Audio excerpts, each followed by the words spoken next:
Hands up. 1, 2. Oh, that was a good one. Hi, honey. Hi. Some people can learn a thing or two about how to clap. Huh? There's been like an ongoing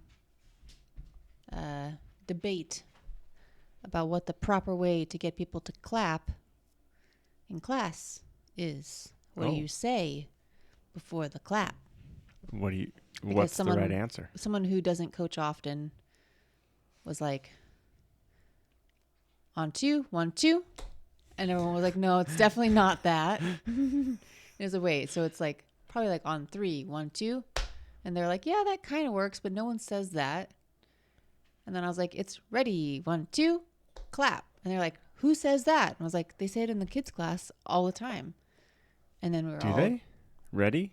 Ready. Or no, so we're all getting confused because we're like, what do they say? Because our professor says, ready, hands up, clap. Or something like that. Professor sneaks it in. It's so fast. What does he say? But so no one could know it. There's no standard. But it's the cadence. Ba-da, bum, bum, clap. So it doesn't really matter what you say. He sneaks it in so fast. And like when I first started taking his classes, I was like, I had to get ready. I had to put my hands up. I had to anticipate it because he's like, da-da-da. Yep. I know. And I don't want to be the person who's like off. Our owner coach friend who coaches them morning classes was talking about how he's really animated when he talks, and he'll like hold his hands up to like make a point, and everyone else just like raises their hands. Yeah, because he's like, okay, hold on, I'm not clapping. So, just funny. How would you do it? Or you already said ready. 1, 2. I mean, I know how I'd say it. Hands up. 1, 2. Which is basically the same thing. Yeah. Because that's how I start our podcast. Yeah. The more you know. Cool. Let's roll right into it. Let's just roll right into it, honey. And I'm promising Jiu-Jitsu all day. I'm promising myself to have good posture the entire podcast. I know. Because when I look at myself back and I'm editing, like no wonder I have back pain and poor shoulder mobility. I'm trying to put my feet flat on the ground right now because I think that helps. My rib hasn't been helping with my posture either. I do feel like I'm feeling a lot better this week. At the end of this week, even than I did at the beginning of this week. So, how many classes did you make it to? I went to, I think 4, right? Is that right? Tuesday, Wednesday, Thursday, Saturday. Yeah, Saturday. You're back, baby. I'm back. Yeah, and aside from like being tight, I feel pretty good. I don't want anyone to like crush and land on it. Like my ribs right now feel like they're still way more susceptible to injury than they ever were. So like I could take the same amount of beating on each side, but one side would obviously hurt way more. Yeah. So I'm just trying to be still pretty gentle, but I mean I made it through a no-gi class, a gi class, comp class, which was, I don't know, how many rounds? 6 rounds. 8 rounds, I think. 6 to 8, something like that. And then Saturday class today, which was not quite as intense, but decent. Yeah. All kind of like all level classes. Good pace. And I wasn't, I think Tuesday, the no-gi technique that we were doing, I can't remember exactly what it was. You were learning armbar from mount.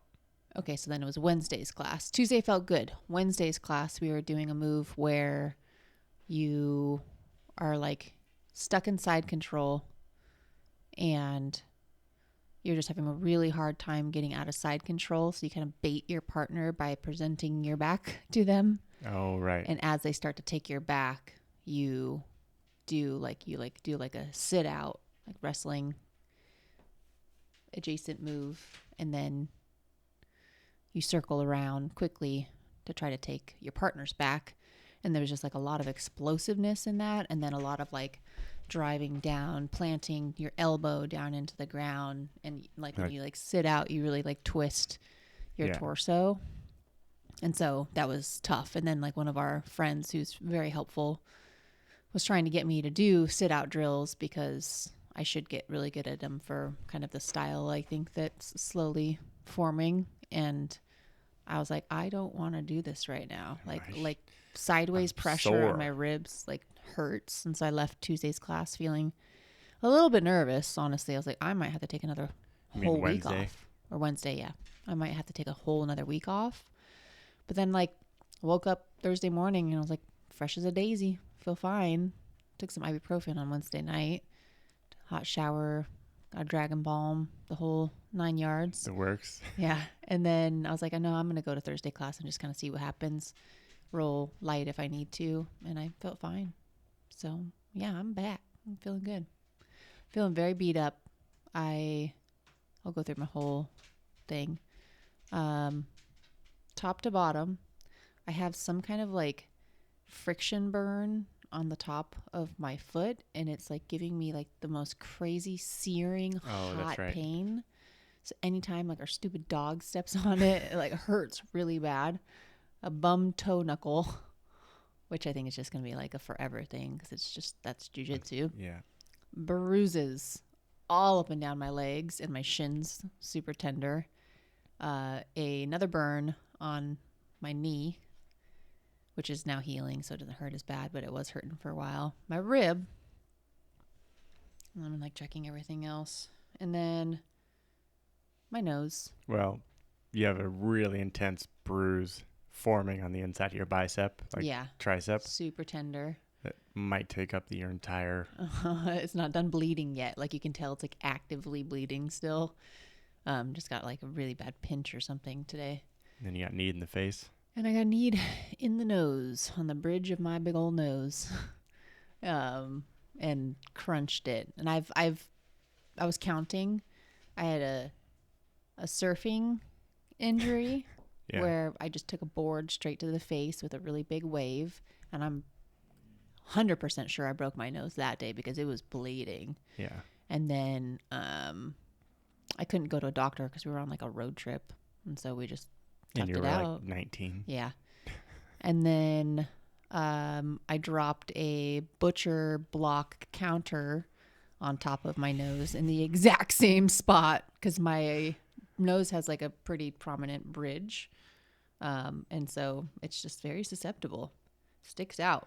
I love your prominent bridge. Thanks. So I dropped a butcher block on it. And then probably 3 years ago, our firstborn, sitting in bed with him, just used that big old noggin of his and just clocked me in the nose.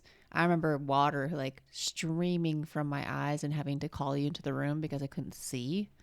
And I think all of those have just slowly like chipped and degraded the bridge of my nose. And I knew from the last one when he had butted me that like I could feel like a divot and like a little V into the side of my nose.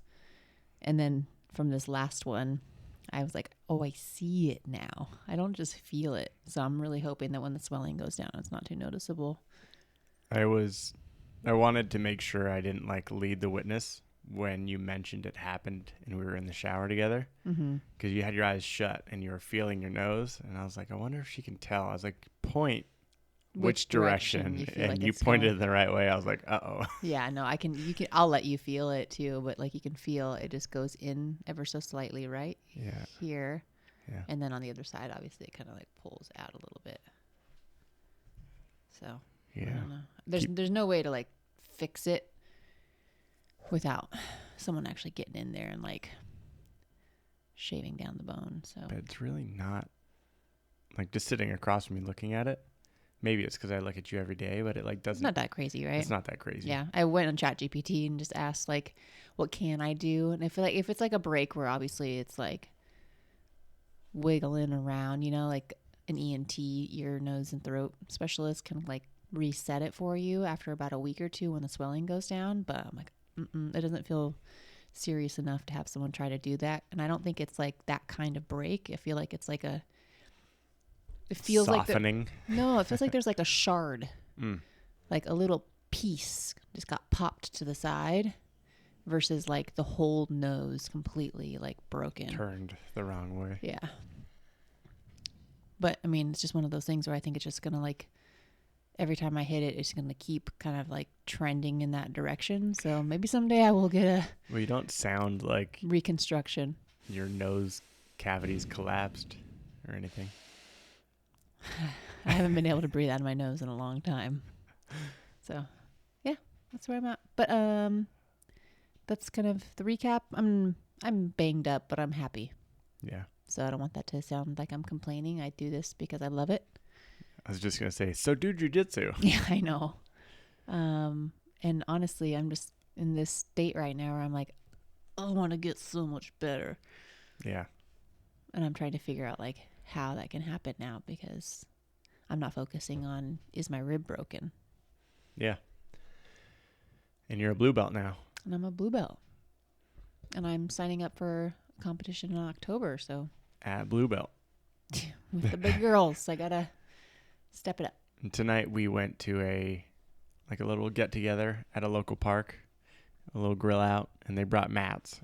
And Krystal was watching. I want to hear kind of like what was going through your head when you were watching the other girls rolling, because there was 2 blue belts and a purple belt. Mm-hmm. And there were other women there too, but they were the only ones that were rolling. Yeah. When they set up the barbecue, the organizer was like, "Bring your gi." I was like, "That's silly. No, Yeah, everybody's I'm tired. not gonna like." Saturday It's 80 afternoon. degrees. I already did 4 classes this week. I don't need to push it. I was thinking about wearing like athletic wear in case I wanted to like roll still, kind of no gi. And honestly, I just kind of like forgot, and I could have probably rolled in what I'm wearing right now. The Daisy Dukes might have been a little. They're not the shortest of shorts, but yeah, they could have ripped, and that would have been a bummer.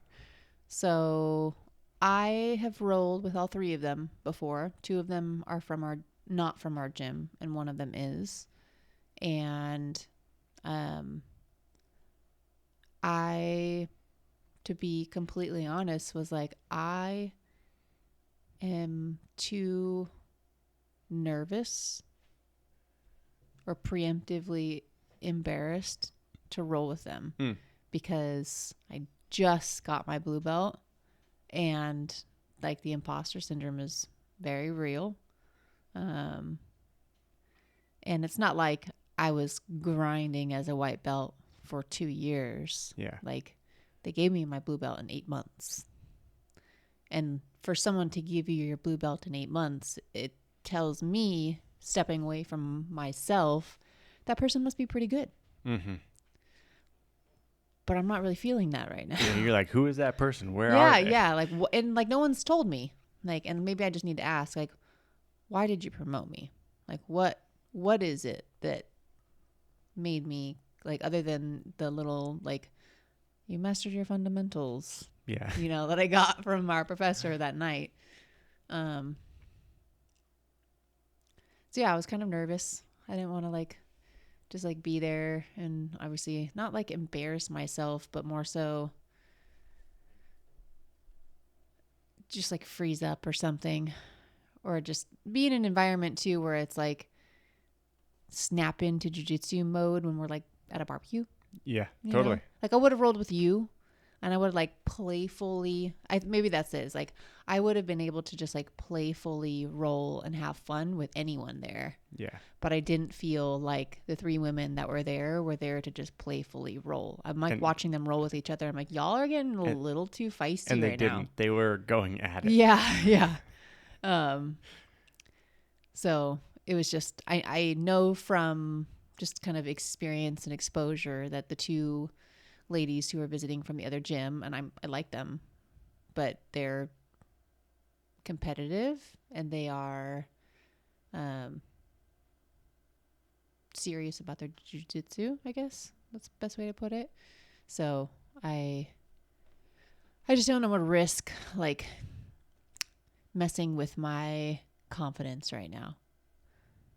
And instead, I would like to focus on my learning and let my next big test like that be probably like a women's open mat, but obviously the competition.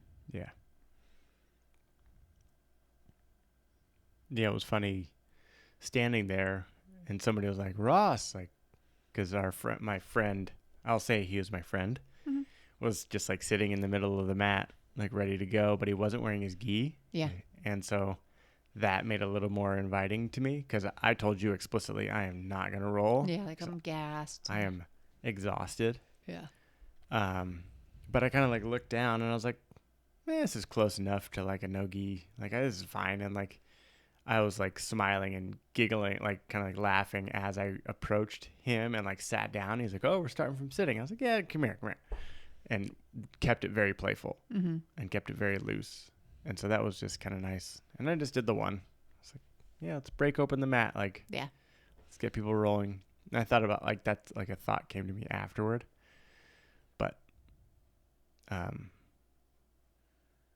yeah, I don't really know where I was going with that. It was just nice to just like that you guys were playing. Yeah, it was nice to do a playful. I will say that it was nice to do a playful roll, and it was really nice to feel like the summer breeze while you were rolling, which is like never rolled outside and in a not like stale kind of like stuffy gym. Like, it was kind of nice. Yeah, women are different. I think that there's just something in our DNA that like we're not taught to play physically enough. And maybe things like that will change over time as people introduce their daughters to contact sport. Or like let their girls wrestle when they're little. But it just always feels competitive. I wonder if there's like some lizard brain thing that turns on, which is like, if I'm in a confrontation, it's because I'm protecting my babies.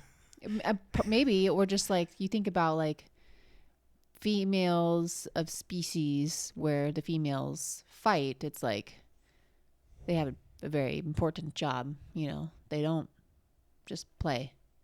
It's like lions. I was just going to say like lionesses hunt, don't they? Yeah. So it feels like, in like a lot of other species, it's like the females fight over the males, or there's something there, and it's unfortunate because I think that I do try to come to jiu-jitsu with like a playfulness. Yeah.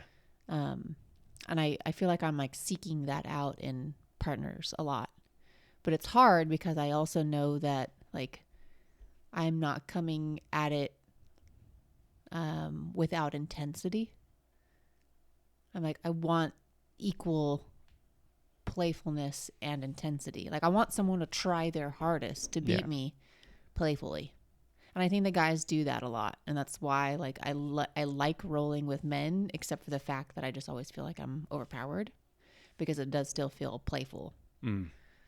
There's someone at our gym who name starts in N, just recently joined, and he competed. And he's like my weight, maybe. Yeah. And like we rolled together for the first time today, and like it was fun. He's very strong, but I was able to sweep him, and then like we did something, and I'm like evading. I'm not like dominating the roll at all, but like just moving pretty well, and probably pretty refreshing for him to like not get just demolished by bigger dudes too. Yeah. And he was like, I felt like he had a little like, wow, that was fun. You know, like he was like, hey, good job. That's like, what it could what's be your like? name? Yeah. Like he like immediately was like, what's your name? So I was like, oh, cool. Like we can partner together safely and like have that kind of exchange of like, this is fun. Like we're not evenly matched, but like it's decent. You know, we can give each other a run for our money. So. And that's how I felt with the guy I rolled with today. Yeah. Like all the time. It's like, yeah, he's more skilled, but like you're heavier, probably stronger. Yeah. Yeah, it was good. So how was your week? Well, real quick, I just want to, I think we can kind of weave in. I was going to weave into that. More about the BBQ? Yeah. Oh, well, I lost it. Sorry. It was okay. Okay. I'm exhausted from this week. The fact that we're doing this right now, it's 10:10 p.m. Yeah. But we are committed to the I don't know, 7 people who listen to 2 minutes of this. Yeah. You're here still. Thank you. Yeah. Like and subscribe. Tell us what you want to hear us talk about if you have questions. Yeah, I know. I'm like, we're just talking about our weeks because that's what's easiest. But I feel like we can branch out to just like more jiu-jitsu. Yeah. Especially as we nerd out. I mean, I've been watching IBJJF highlights, and there's a lot of cool stuff out there. I know. There's more we could do with like reviewing content and reacting to it. Mm-hmm. And just like learning. Yeah.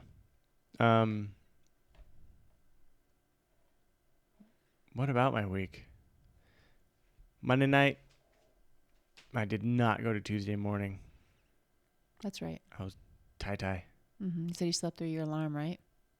Or was it last week? No, that was last week. Okay. But still. Yeah, I was just like, I'm just not going to do that tight turn. I feel like my schedule or like my attendance has kind of hit homeostasis in a way, where like I know now it's like, oh man, I got to be really motivated to go Monday night, Tuesday morning, especially in the beginning of the week when I'm like, well, I can get a couple days in later. Like it's not as versus the end of the week where you're like, gosh, I didn't make it on this day and that day, and I need to like get a couple extra sessions in. Yeah. When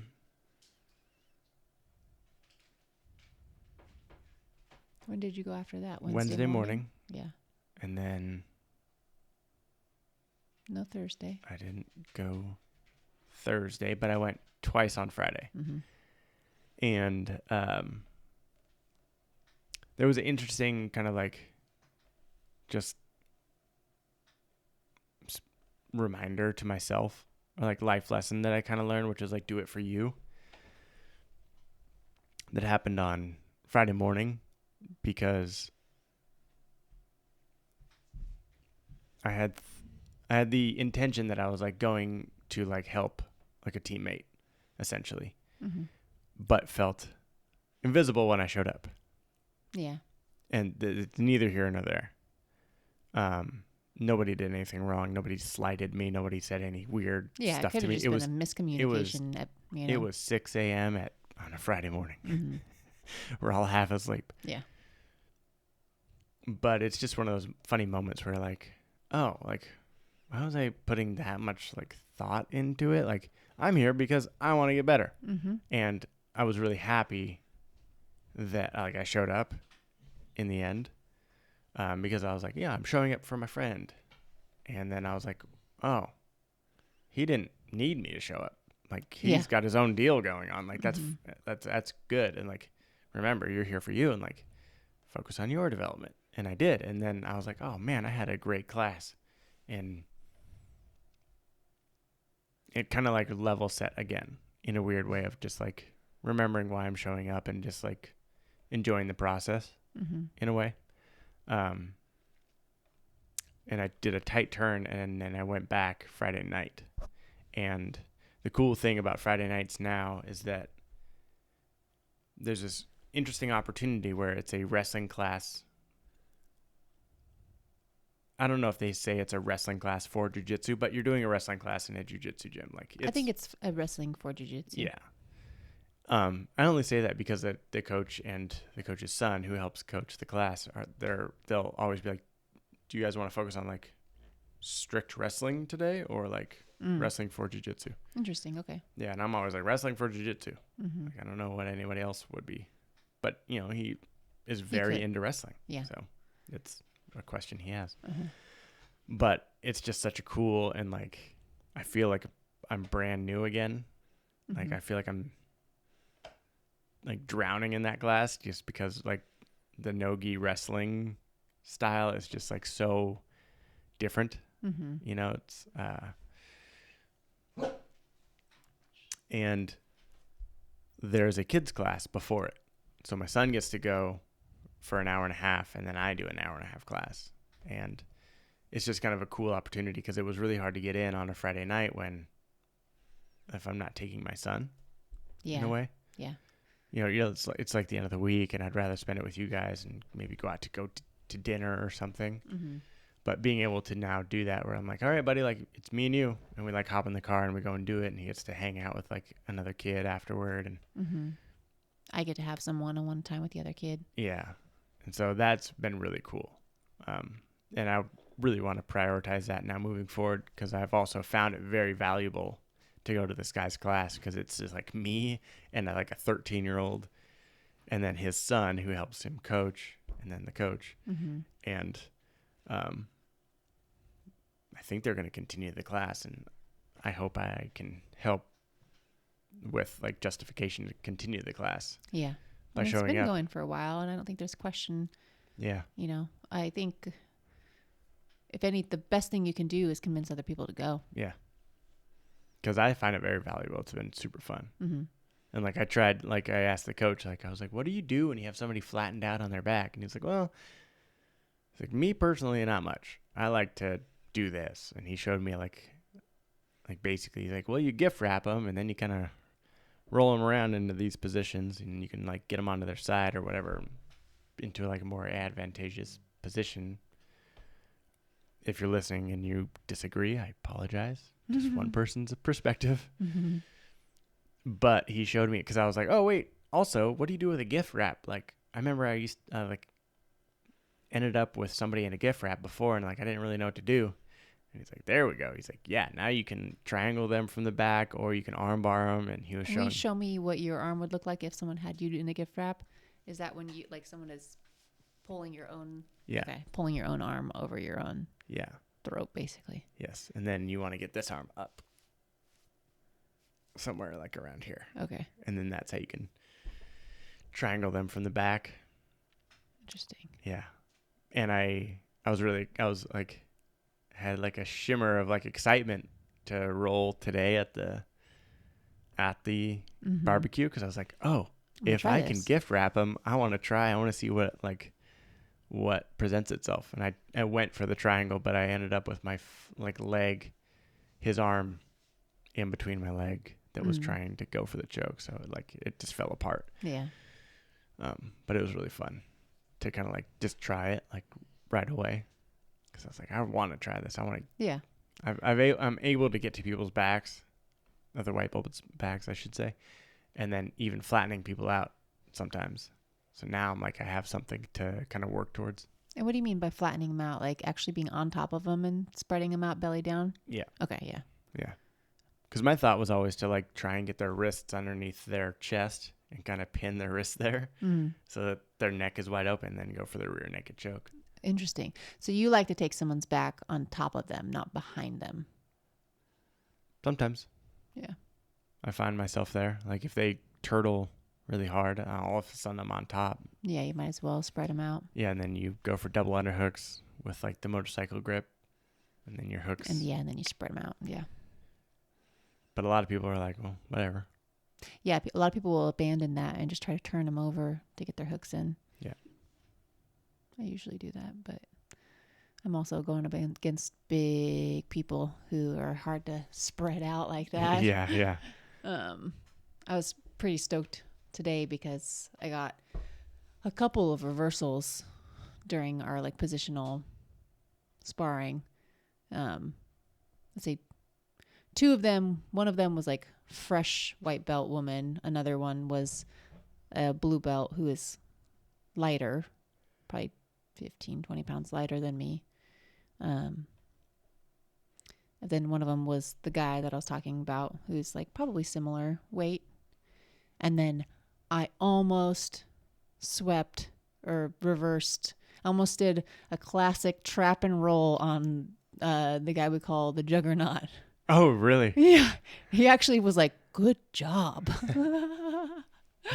Because I made him base with his head. Like he was so close to going over. Nice. And I was like, yes. So excited. Fundamentals. Yep. I was talking to our coach about it, and he was like, timing. He's like, you had the timing right. You're like, almost there. So. That's fun. Yeah. Because that dude is big. Mm-hmm.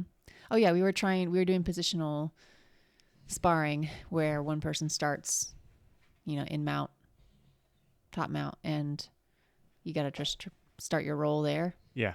And so I'm like, he just starts completely still. And I'm like, okay, whenever you're ready, he's like trying to give me a jump start or something. And I was like, I cannot move from this position that I have because I know that you're going to like, I have to like start with the sturdiest base I possibly can find. And I was just like waiting like a bull to jump out of the gates. I'm like, it's not your responsibility to start. It's you're supposed to escape. He has to start. And I think he just like didn't want to because he was like, I don't know, like you're going to wait for me to armbar you? Like, let's go, buddy. For? But he reversed me in like 2 seconds. 0.2 seconds. Yeah. It does not matter. I could have done everything right. And that's one of my next questions for our coaches is like, do I have any chance of holding someone like that down? Like, is there any jiu-jitsu that could hold someone like that down? If I pull his head up off the ground and he bridges less strong, if I base out really well, I think the strength and size discrepancy is so great that I would never be able to hold him down. And because he could just stand up if he wanted to. I don't remember if it was in our Monday class or our Wednesday class, but he was addressing that about holding on for dear life, like over committing to the top mount. Because I think what he was saying is like, there are going to be people you will not be able to hold down. And in that case, that's when you abandon and go to like S mount or neon belly. Yeah. And or like try to get a bow and arrow or something real quick before. Like something. Yeah. But I think his point was like, good job for like holding on and like committing to it and know when to abandon. Experiencing that, like sticking to the drill rather than just like abandoning it right away. Because he was like, because there are going to be people that you just can't hold down and you're going to have to abandon that. Like just if maybe what his point was, if you overcommit and you just hold on for dear life, they're just going to reverse you. Yeah. Yeah, it was wild. So, what else? Any other high level thoughts? Any thoughts about next steps, the future? I don't know. I flirted with the idea of competing again a couple times. And I hate to be, what am I trying to say? I hate being indecisive or making it sound like I'm being indecisive. I'm pretty much decided I'm not going to, but just that little flutter kind of comes in like. Everyone's peer pressuring really hard right now. Yeah. So it's like easy that you would get kind of conflicted, sucked into that. Because I'm having like the slightest bit of FOMO, and only not FOMO of like, oh, everybody else is going to be doing it and having fun. I'm like, I might like how much longer will I be a white belt? Is this a good time to try and compete because I'm going to be more experienced as a white belt and then like get that experience of rolling at this stage, or competing at this stage. Yeah, I mean, you might get your blue belt right before. I know. So those little whisperings, but I don't want. Like you don't want to get distracted. Yeah. By the competition, because I do feel like it can either like propel your growth or it can kind of distract you from filling holes that you should be filling. Yeah. And I think it's kind of both, right? It's like you could get really good at a couple of skills, but if you have major holes in your game, you're probably not going to focus on all of those in the like weeks leading up to a competition, because you're most likely just like, I need my game plan. I can't work on all the other things that I'm bad at. Yeah. At the same time. And if you're someone, I'm not saying you in particular, but if you're someone who has some like holes that need like major work, you could get distracted and like kind of forget about those, get distracted by the shiny thing and not focus on what needs to be worked on. Yeah. So I worry about that sometimes, because I'm like, you don't get to slow down and like experiment when you're preparing for competition. like we've talked about, it just consumes kind of every waking thought Mm-hmm. when I'm not taking care of our kids. I mean, I think we love jiu-jitsu so much that it does anyway, but I'm like, all I can think about is like, how do I get better at this? Yeah. And I get not distracted. I get irritated with things that if it's not family, if it pulls me away from it, I get mad. I'm perfectly fine with family time pulling me away from it. But other than that, yeah. Get out of my face. Leave me alone. Yeah. Lose my number. Yeah. I think about like if it scares you, then you should probably pursue it. Mm. Mm-hmm. And so like that kind of comes in like, man, you probably should you do it just to like build up that resilience. Mm-hmm. Lower stakes now since I'm a white belt. Are the stakes ever really low? No. Not really. No, I was talking to our coaches today, the two owners, about competing, and I was like, I need to, practice what I preach because I tell everybody else to do it scared. Yeah. And like, I'm pretty terrified to go into a division with people who are about due for their purple belt. Yeah. But they were like, yeah, but I mean, if you're still a white belt, like, what fun is it to go just like smash a bunch of white belts? Like, what kind of pride do you really get from that? Yeah. Like, does it really mean that much to you? And worse, what if you go and you just like lose to a bunch of white belts after winning? Like, because that would also suck. And I was like, yeah, exactly. Now, if I lose, I can just be like, well, I mean, I got promoted a couple months ago, so obviously. Not a big deal. So maybe that's the game, actually. So you just compete right after you get promoted. Yeah. Yeah. And you have that kind of takes the pressure off. Yeah. I'm just here to just show up. It's funny. That makes me feel like I competed right at the right moment for my development. Yeah. Or my path. Yeah. I don't know. That's kind of where I'm at right now. Do you have a Reddit post you want to review? I think. Did you get one? No, but I mean, I have one topic, and then maybe we can close out after that. Yeah. Because I'm getting really tired. Me too. My topic is, how good at jiu-jitsu do you think that Jonah Hill is? That's his name, right? Yeah. Man, well, he's a blue belt. He's a blue belt. I totally level with his attitude, by the way. Like level, like you agree? Agree. It resonates. Yeah. I think that what's the word? There's a much better word, but like the confidence that he had saying that, he's a comedian, right? So he's being a bit more exaggerated with it, is what rubbed people the wrong way. Like, people just hate a confident person. Mm-hmm. I think if you listen to that whole episode of I Suck at Jiu-Jitsu. That's fine. I'm going to pull it up just so we can listen to the Jonah Hill part. Okay. He's saying, spoiler alert, but he says in the episode that he was like, the problem with that attitude is that you don't know if that person is going to have another weapon on them. Sure. Or that person is going to trip you and you're going to fall down and hit your head on concrete. Or just start punching you.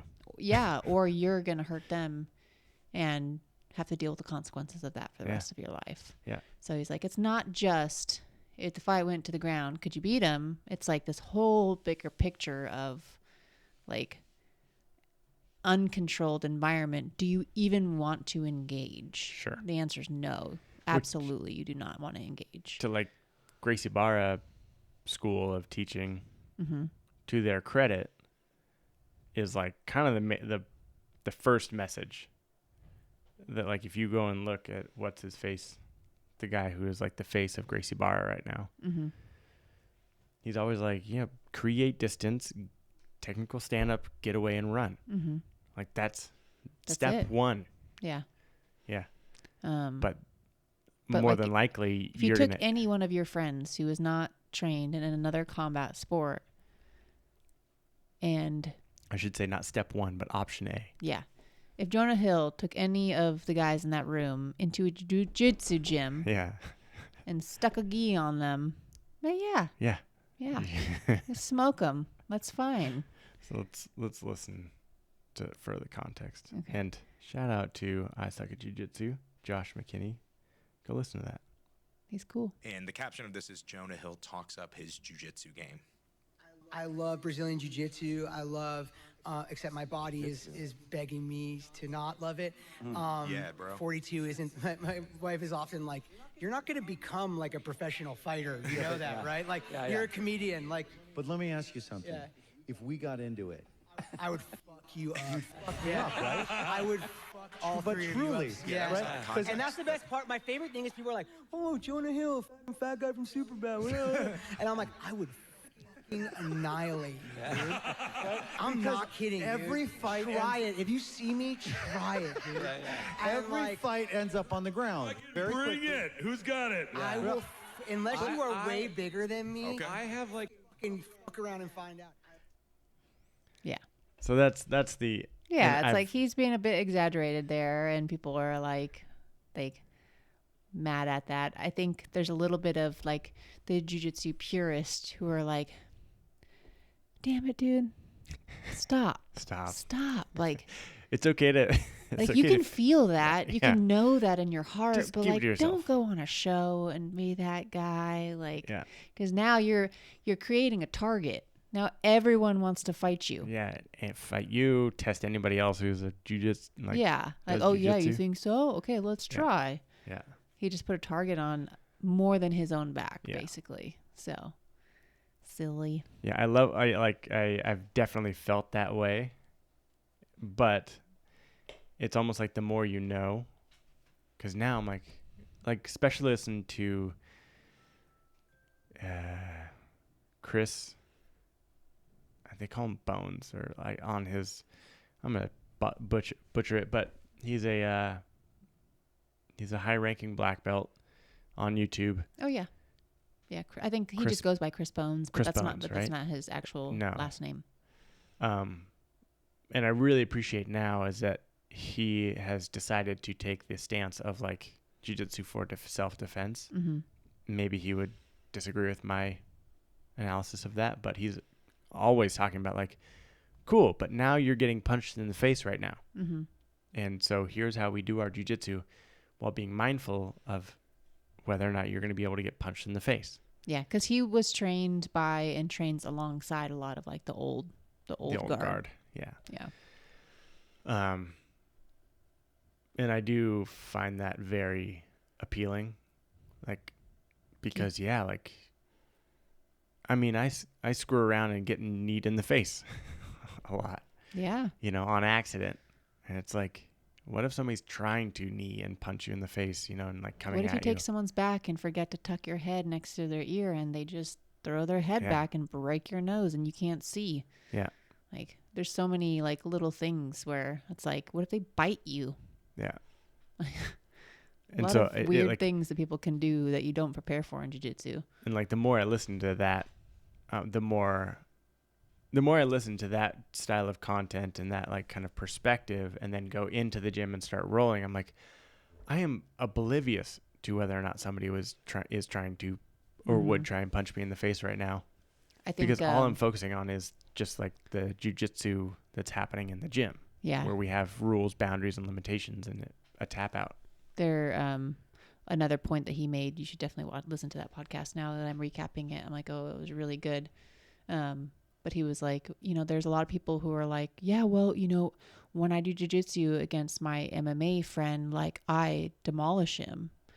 And he was like, yeah, well, ask your MMA friend to do 1 round of combat jiu-jitsu with you where he is allowed to hit you, smack you open hand at any point during that roll, Yeah. you're going to learn that you're not actually that good at jiu-jitsu.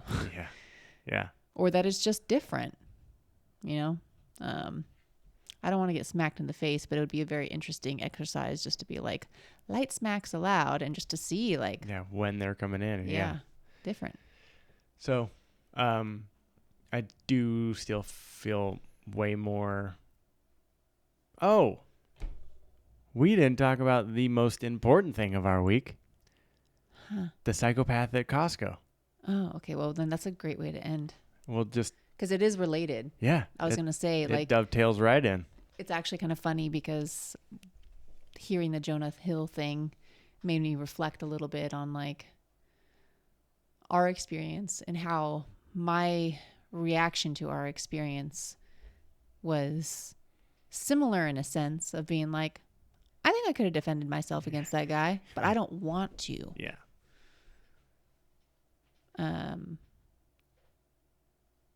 Yeah. How do we begin? You tell the story. Okay. We last Sunday at 5 p.m. with 2 small children decided to go to Costco. If you're a parent out there, yeah, boy, already you should be feeling some red flags going up. stressful experience, busy, full parking lot, super hot outside. And like Sunday scaries kicking in, like the whole 9 yards, but we're like, we have to go get some groceries. So we go to Costco, we make it through, mini meltdowns, but nothing crazy, but we're stressed. We're like ready to leave. I remember vividly like taking a nice deep exhale because we were like pushing the cart up to the car and being like, we made it. Okay. And we intentionally park our car in the back of the parking lot where, because we have a Suburban, like a big vehicle. And our dog in the back. Yeah. And so So like we parked in the shade. That's right. Yeah. And so we park in the shade. It's a massive parking lot. It's There's lots of literally spots. It's the last row. Yeah. Before the street. Yeah. This guy, we're unloading everything. So I think you're actively unloading the groceries. I'm buckling in on the driver's side. Okay. So yeah, he's buckling one child in, the smaller one. I'm buckling the other kid in, and I'm not dilly-dallying. Oops. I'll bleep that. I'm not taking my time. I have a very efficient way of like helping our son get his little buckles on. And like as I'm getting like the first click into the car seat, I see this old beat up Subaru kind of like hovering, parking, you know, and I'm like, oh, he kind of wants to park in this spot next to us. And so he has his window down and he's like giving me a look. I was like, oh, whatever, you know, and I do what I do. I'm a polite, probably one of the most polite people you'll meet. And I was like, hey, I'll just be a sec. I'm just clipping my kid into his car seat. And he immediately yells like, the world just revolves around you, doesn't it? And I was like, oh no. I thought he would just drive off. I think he would even like, come on, can you move? Like that, but it's just that he was showing that energy. Yeah. And when he said that, I was like, oh, whatever. And I turned back and I just like keep, you know, clicking, getting the car seat on, but I'm trembling a little. I'm like, oh, he got me a little fired up. And I think he's just going to drive away, but no, he pulls into the spot next to us and like whips in, not slowly. My like car door, yeah, and my car door is open, but it's not all the way open because like I'm like not a huge person, so it's like halfway open, trying to be conscientious, you know, whatever. And the dude, as I'm like getting the last of my son's car seat buckled and like tightening the straps down, opens his door like very aggressively, hits our car door, and then starts screaming. I don't even remember what he was screaming, but just like lots of swear words, lots of, you know, I'm entitled, the world doesn't revolve around me. And like, I started getting fired up and I'm like, I'm just, again, probably more of a tone in my voice, but still basically saying, why are you overreacting? I'm just putting my kid in his car seat. it was only going to take me another 10 seconds. And then Ross comes around. And I think even before you came around, you were like, you have this whole parking lot. Yeah, I'm like, find another spot. I'm like, yeah, I'm talking to him through our car because our back hatch is wide open. Yeah. Yeah, choose another spot, dude. I said, go somewhere else. Like, look how massive this parking lot is. And right after you said that, he whipped in. He was like, no, I'm going to prove my point. Yeah. Hits our car door, kind of gets me like cornered and trapped, you know, because like I can't go up because there's like bushes. And then he's right there. And then like I'm standing in front of our son with the open car door. And then like you come whipping around the corner. And now we're all like in a triangle in like a 3-foot wide gap between our cars, if that. And he's screaming at us. And you're like trying to get me to move. And I was like, I'm not moving away from the open car with my kid, with this dude here. And also, like, I don't want him to think that I'm afraid of him. Like, I'm fired up right now. I'm not just going to step away and then let you guys get in a fight, too. Because there's also a little bit of, like, no, I'm not going anywhere. Like, this could escalate. And maybe me being here in a way will de-escalate. I was not de-escalating. I know. I really thought that I could de-escalate. And I think that's what threw me off the most. Because then, you know, he starts walking away. And then you kind of start like walking him away in a sense. And I just wanted to put me in between you and him. Yeah. And he I think he realized like, oh, this is not smart of me to be in this situation. So he just kind of like keeps throwing a fit, but starts walking towards Costco. And you said something along the lines of like, why don't you just go get another drink, buddy? Yeah. And that just got him. And I think you struck a nerve. You struck a nerve because he did, unfortunately, look like someone who was a heavy drinker. And he was acting like somebody who was a heavy drinker and hadn't had a drink in a while. Yeah, he was like in a very different reality than the reality you and I were existing in. Yeah. And I bet your bottom dollar that he was going into that Costco, unfortunately, to go get a big case of some sort of alcohol. Yeah. Because as soon as you said that, he was like, F you, man. Yeah, he called me a punk. He called Ross a punk. Which I look like the most dad of dads. Like, I look like dad cop. Yeah, basically. If you could take a cop who's off duty on dad duty. I'm in some Asics. Some joggers. Jogger, like, shorts.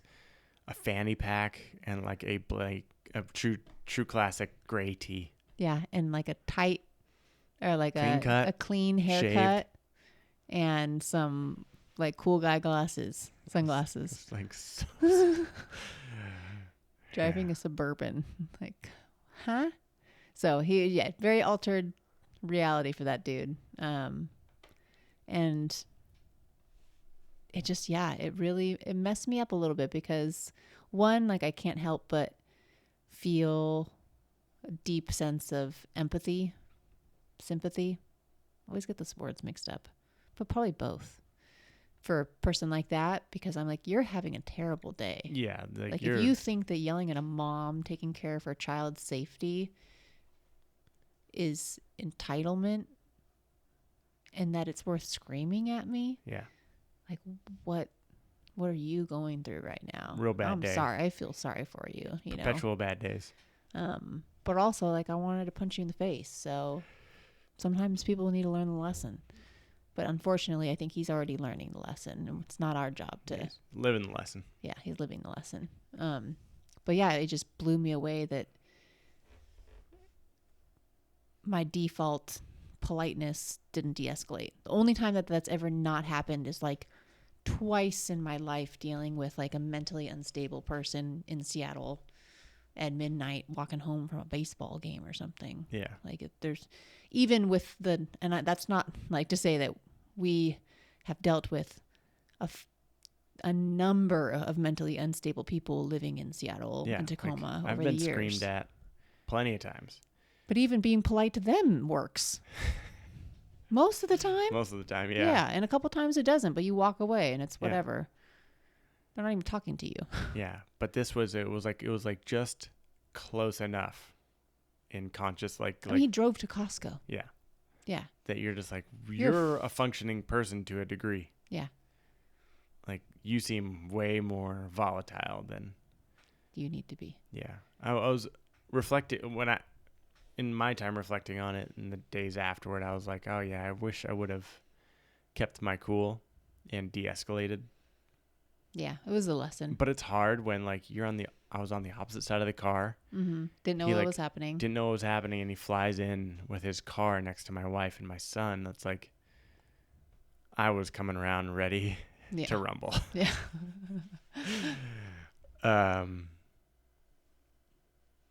And like, one of our coaches, professors, brought up a good point where he's like, hey, I've been in a situation similar. And it's like, he's like, the only thing I just thought of was just like keeping my eyes on their hands. Mm. And in his situation, it was kind of like a slow ramp up, and which we didn't get. It was like straight to level 10, like 7, 8. Yeah. Which is jarring.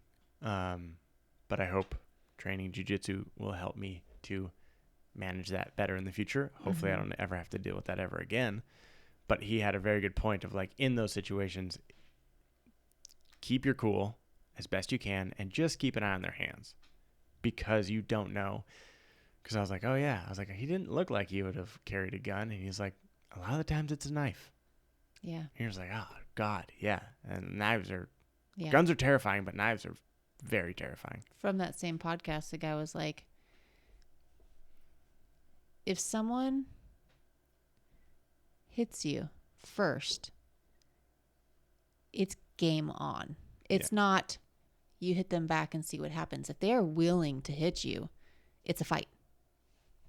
Like, if someone touches you first, it's a fight. And that, like, it took me a while to like kind of understand, but it was like, if someone is willing to put their hands on you, like, just think about that. Like, they're willing to engage with you. They're not wanting one punch, right? Yeah. And so you need to treat it as if this is a fight. We are in a fight right now. To tap out. Yeah. Which I thought that was very interesting. Yeah. But yeah, that was crazy. It took me multiple days to come down from that. I was so beside myself that it even happened. It was so bizarre. Yeah. And out of left field. The timing of it too. It was We were 2 just days after I got my blue belt. I was like, don't you make me show you my skills. And like, no, not really. I mean, obviously. he was probably in his mid 60s. Do you think? Yeah. I mean, And he like, could have been in his late 50s, but it didn't look great. It's like you get your hands on him in judo grips and give him a snap down or two, and he is taking a face full of asphalt. Yeah. And then you have a lawsuit on your hands Yeah. or something. Like, nah. So like, I'm glad I was calm enough not to touch him. Yeah. And it's like, I knew better than that. It's like, I'm not going to swing on this old guy. I'm just going to like. Well, and that's I think that's another Make sure thing he's- too, is like we just encountered someone who wanted to fight. Like we talked about this with a specific family member, but it's like there are people who are in a dark place and want that. It's like a self-deprecating behavior where they're like, they know what they're doing, or it's like a subconscious thing, but they're like doing things to ask for bad things to happen to them. And so like, in a way, it's like you'll run into people like that who, like, you think most people don't want to fight, but like that guy kind of wanted it. Like, you could tell he was like, yeah, come on. Yeah. Make me feel something. Yeah, exactly. Like, make me angry. Like, I'm trying to make you angry. Why aren't you reacting in the way that I want you to? And so calmness in that scenario is like even more aggravating. Yeah. Give me the rage I'm looking for. Mm-hmm. Like, it's probably the same person who screams at people on the road and road rages. And, eventually, unfortunately, he's going to get what he's asking for, but not from me. No. Well, I'm glad we made it out safely. Same. You want to keep training jiu-jitsu, Same. and I'm going to keep my eyes on their hands. Yeah. Okay. All right, that's all I for the got. week. That's all I got, honey. Me too. I love you. Love you too. And don't forget. Rolling, rolling, rolling, rolling.